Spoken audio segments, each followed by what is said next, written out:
본격 덕질하는 스토리텔러 스카이도슨트가 추천하는 10월 영화 리스트 알려드릴게요.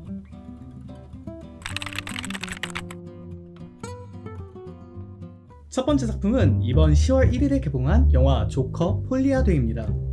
2019년에 개봉하며 전 세계에 큰 파장을 불어온 토드 필립스 감독의 영화 조커, 이번에 그 후속작인 조커 폴리아드가 개봉했습니다. 전편에서 놀라운 연기력을 선보인 바 있는 배우 호아킨 피닉스가 아서, 즉 조커를 맡고 세계적인 가수 겸 배우 레이디 가가가 조커의 연인 할리퀸을 맡고 있죠.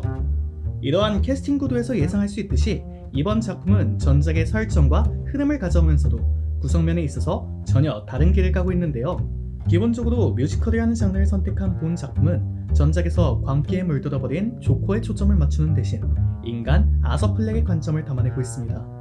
전작의 성공 방식 혹은 광기에 집중했던 이전 조커 영화들과 다른 방식을 가지고 있는 만큼 새로운 시도를 했다고 이해할 수 있겠습니다.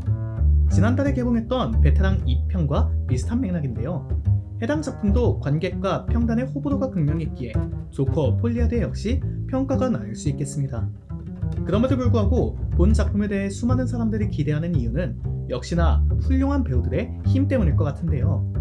좌절과 절망 끝에 광기로 완성된 호아킨 피닉스의 조커가 이번 영화에서는 어떤 행보를 보일지 확인해보시면 좋겠습니다. 더불어 영화 관람 이전에 2019년에 개봉했던 전작을 관람하시는 것도 도움이 되겠네요. 이번 주말 영화관에 가신다면 10월의 시작을 알리는 이 작품 조커 폴리아드를 꼭 확인해보세요. 두 번째 작품은 다가오는 10월 12일에 개봉 예정인 영화 너의 색입니다. 목소리의 형태, 리즈와 파랑새 등으로 알려진 일본의 애니메이션 감독 야마나 나오코가 이번에 새로운 작품 너의 색으로 돌아왔습니다. 작품은 그 제목에서 유추할 수 있듯이 색에 대한 모티브를 가지고 진행되는데요. 이야기의 주인공 토츠코는 남들은 못 보는 사람들 고유의 색을 보는 인물입니다. 분홍빛, 주황빛, 초록색과 파란색 등 다양한 색이 보이지만 유독 자신의 색은 볼 수 없죠. 영화는 그런 고등학생 토츠코가 키미, 그리고 루이와 함께 밴드를 결성하고 멋진 공연을 선보이는 과정을 다루고 있습니다. 달리 말하자면 색과 음악이 이 영화를 이루는 두 핵심으로 볼 수 있겠는데요. 우선 우리나라에서 많은 사랑을 받은 신카이 마코토 감독이 작화와 연출 등의 호평을 하는 등 이번 영화에서도 뛰어난 작화를 선보일 것으로 보입니다. 더불어 야마다 나오코 감독 본인이 밴드 음악에 관심을 가지고 있기도 한데요. 마찬가지로 학생 밴드의 이야기를 다룬 애니메이션 K-ON의 제작을 맡았던 만큼 영화의 클라이막스를 장식할 밴드씬에서 특히나 빛나지 않을까 예상해봅니다. 일본 영화 특유의 잔잔한 감성을 느껴보고 싶다면 혹은 작품 속에서 펼쳐지는 감각적인 작화와 음악의 조화를 마음껏 느껴보고 싶으시다면 이 작품 너의 색을 추천합니다. 세 번째 작품은 다가올 10월 16일에 개봉 예정인 영화 보통의 가족입니다. 8월의 크리스마스, 봄날은 간다로 알려진 허진호 감독의 신작 보통의 가족이 개봉을 앞두고 있습니다. 이번 영화는 네덜란드의 작가 헤르만 코흐의 소설을 각색했는데요. 작품은 다른 가치관을 가진 이들이 충돌하며 발생한 갈등과 심리의 변화 등을 묘사하고 있습니다. 소물적인 변호사 재환 역할에는 설경구 배우가, 도덕적인 의사 재규 역할에는 장동건 배우가, 이들의 아내로는 김혜애 배우와 수연 배우가 활약하는데요. 영화는 형제인 재환과 재규의 부부가 정기적으로 가지는 식사 자리를 통해서 인간 내면을 드러내고 또 충돌시킵니다. 특히나 개인을 넘어서 가족의 이야기를 첨가하며 가족, 사회, 신념, 그리고 윤리관 등의 딜레마를 보여주죠. 식탁을 둘러앉은 배우들의 폭발하는 연기력 역시 작품의 핵심 관람 포인트라고 할 수 있겠습니다. 토론토 국제영화제에 공식 초청을 받은 이후 로튼 토마토 리뷰 신선도 100%를 기록하는 등 해외에서는 이미 뜨거운 반응이 이어지고 있는데요. 국내 개봉 이후에도 그 열기를 이어갈 수 있을지 주목해보면 좋을 것 같습니다. 허진호 감독이 보여주는 새로운 연출적 매력을 느껴보고 싶다면 혹은 놀라운 배우들의 밀도 높은 연기력을 만나고 싶다면 이 영화 보통의 가족을 추천합니다.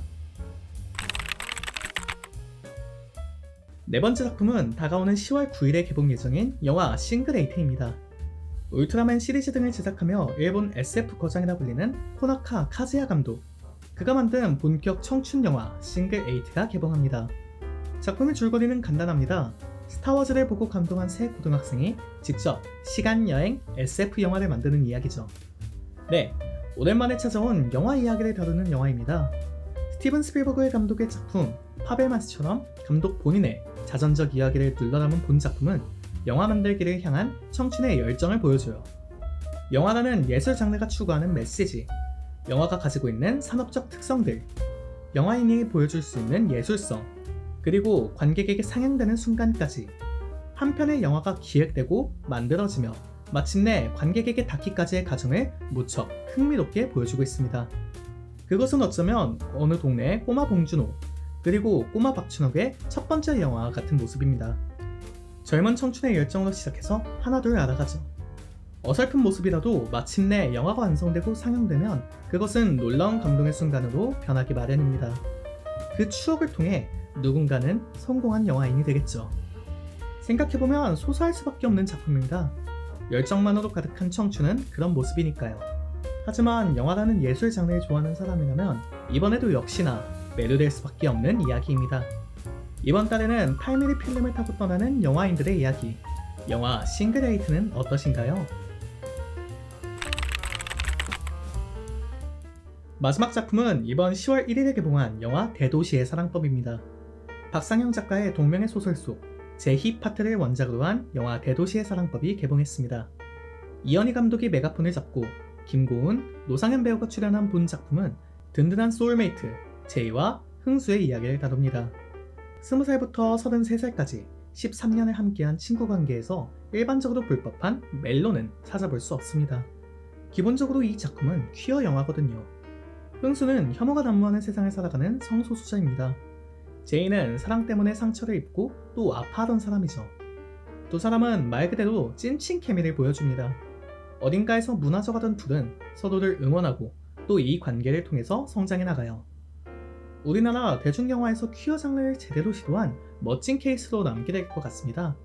장르 자체에 대한 호불호가 나뉠 수는 있습니다만 현실성을 바탕으로 두 인물이 빛나는 모습은 충분히 강한 울림을 주고 있지 않나 싶어요. 기본적으로 나를 찾아가는 청춘의 성장 서사인 만큼 어느덧 20을 넘어 30대를 향해 나아가는 이들에게 뜨겁게 자리하지 않을까 생각되네요. 파친코 시리즈로 이름을 알린 노상현 배우와 대중들에게 큰 사랑을 받는 김고은 배우의 케미도 이번 작품의 핵심 관람 포인트가 될 수 있겠네요. 조금 특별한 남사친, 여사친의 성장 서사를 보고 싶다면 이번에 개봉한 영화 대도시의 사랑법을 극장에서 꼭 확인해보세요. 이렇게 10월의 영화 리스트를 소개해드렸습니다. 마음에 끌리는 영화가 있으셨나요? 오늘의 소개는 여기서 마치고 여러분에게 도움이 될 콘텐츠들과 함께 다시 찾아오겠습니다.